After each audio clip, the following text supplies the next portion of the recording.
The towering stacks of Pittsburgh mills on the Monongahela River set the tone for towns all the way down the Mon Valley. These were the heady industrial days of the mid-20th century. Prosperity was measured in particulate matter. Smog blanketed the region as mills pumped out lung-coating smoke in 24-hour shifts. On October 29, 1948, a temperature inversion, warm air trapped by cold, prevented the release of pollutants into the atmosphere. The story is told in the Donora Smog Museum. Fluoride and fluorine gases are going up and reaching a ceiling, and then they're hitting that ceiling and then they're falling back down. And because there's no east-west, north-south movement, all of the toxins are getting concentrated in a certain area. Brian Charlton, a history teacher at Bell Vernon High School, is also the curator of the Smog Museum. He says more than 50 residents died in the span of 2 weeks in a town of 14,000. The Donora smog led to a national awakening. We like to say clean air started here in Donora, Pennsylvania in 1948. Donora does have its happy stories. It's the birthplace of baseball star Ken Griffey and his son, Hall of Famer Ken Griffey Jr.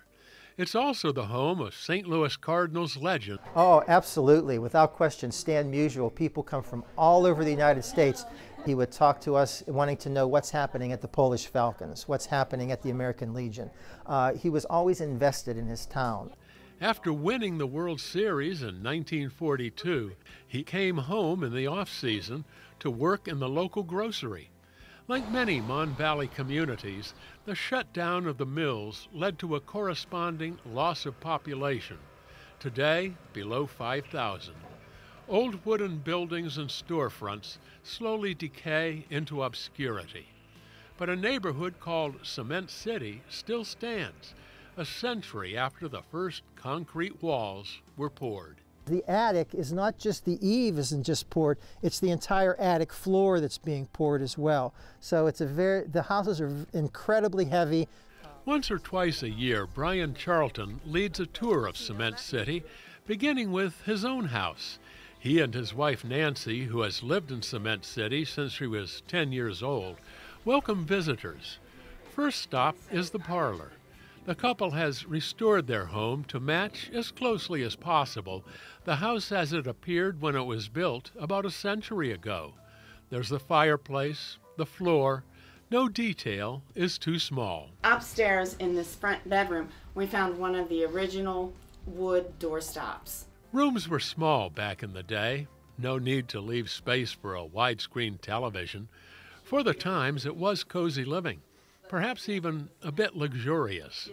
The basement was somewhat cramped, though it's unlikely many visitors were conducted on subterranean tours back in the late teens and 20s.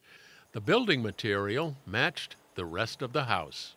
Not only is the floor and the walls are concrete, but the ceiling above us is concrete as well. It's a series of 20 by 36-inch forms held together with reinforcement rods. This was a duplex when the Charltons bought it.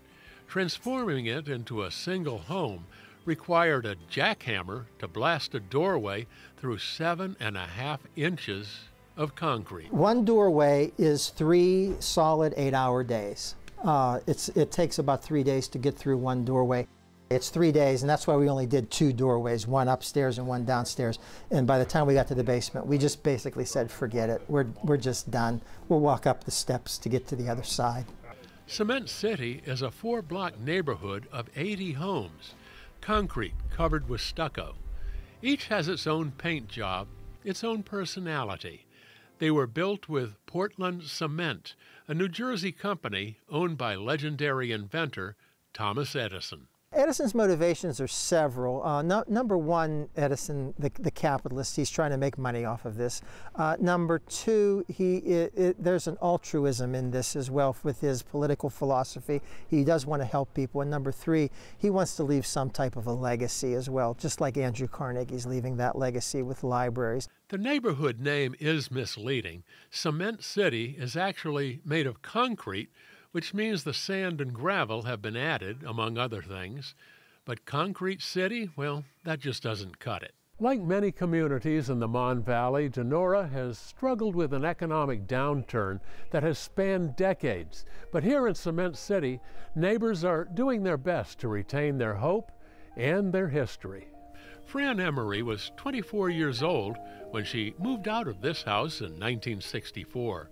But when her parents passed away, Cement City called her back. I just like it. It's a nice, cozy little house. I like the neighborhood.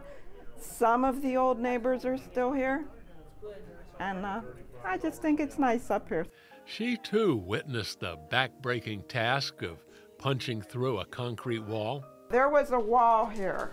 This was kitchen and a dining room, and I had that wall taken down, moved the door. People just need more space than they used to. I think they were small and compact, but they were good for their time. They were modern, all had indoor plumbing, heating, because that was kind of like the transition between horse and buggy and automobile days, so they were really innovative for their time. For a Greensburg resident, the Cement City tour offered a chance to reminisce and introduce his wife to his own childhood. I have fond memories of, Donora and particularly Cement City and Bertha Avenue, which we're standing. And so we've been married 30 plus years. And Tammy grew up 5 miles away, but had never been to Cement City. So she's been hearing me our whole adult lives, telling her about my childhood here and how all the kids played. We played ball in the street and, really enjoyed that. And but she's never been here. So we're here for two reasons. One, so she can see Cement City and I could be nostalgic. The prairie-style homes in Cement City have been designated a National Historic District. But Thomas Edison's original plans called for much more than 80 houses. They originally wanted to do 152, then 152 more, and then 152 more. But those first 80 houses required 10,000 barrels of Portland cement. Edison brought the project to a halt. His original plan was to get the cost down to $1,200, and he never got anywhere near $1,200. Edison would have never admitted to any failure. Edison would have said, I learned how not to build concrete houses. But to the residents of these homes, he did succeed, cementing a legacy for generations to follow. I'm Dave Crawley.